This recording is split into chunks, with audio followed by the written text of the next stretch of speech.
Léa fait vraiment partie des candidats emblématiques de la nouvelle saison de Star Academy.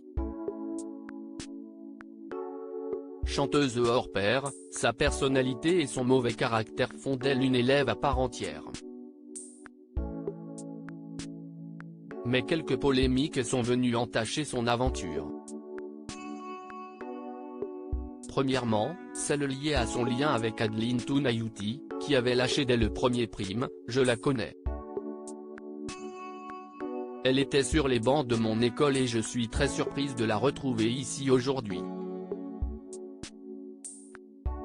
Un jour, je me rappelle, je t'avais dit de t'accrocher et que tu irais dans les étoiles et là tu es avec toutes les autres étoiles ce soir.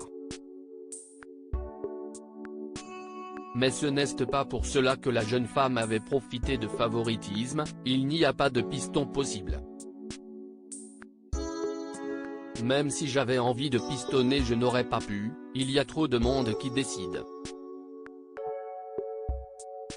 Je ne me permettrai aucun favoritisme parce que j'ai trop souffert de personnes qui étaient pistonnées dans le métier quand je faisais de l'opéra, parce que je trouvais que certaines personnes n'avaient pas le niveau et atterrissaient là.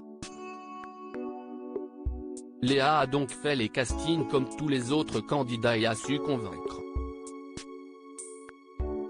Oui mais voilà, la jeune femme a avoué avoir légèrement menti à la production. Le petit mensonge de Léa en effet, Léa a confié « Moi, j'aurais jamais cru un jour dormir avec des gens.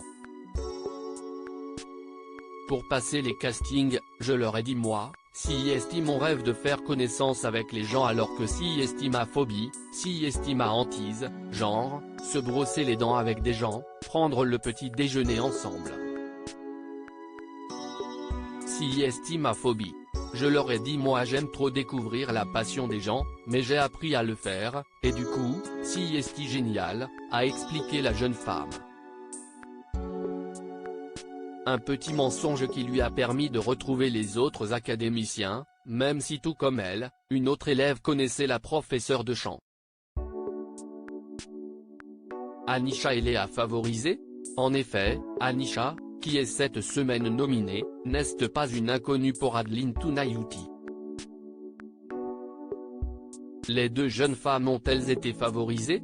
Léa était l'une de mes élèves à Calip, Centre d'art lyrique de Paris, note de la rédaction, a-t-elle indiqué avant d'ajouter, quant à Anisha, nous faisons régulièrement des masterclass avec des grands noms du métier, elle a participé à l'une d'entre elles.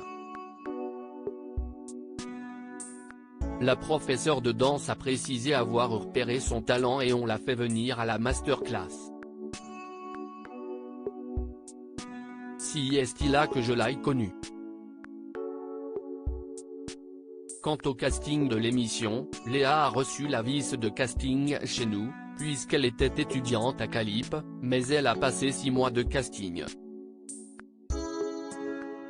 Il n'y a pas de piston possible, a affirmé la professeure avant de déclarer, même si j'avais envie de pistonner je n'aurais pas pu, il y a trop de monde qui décide.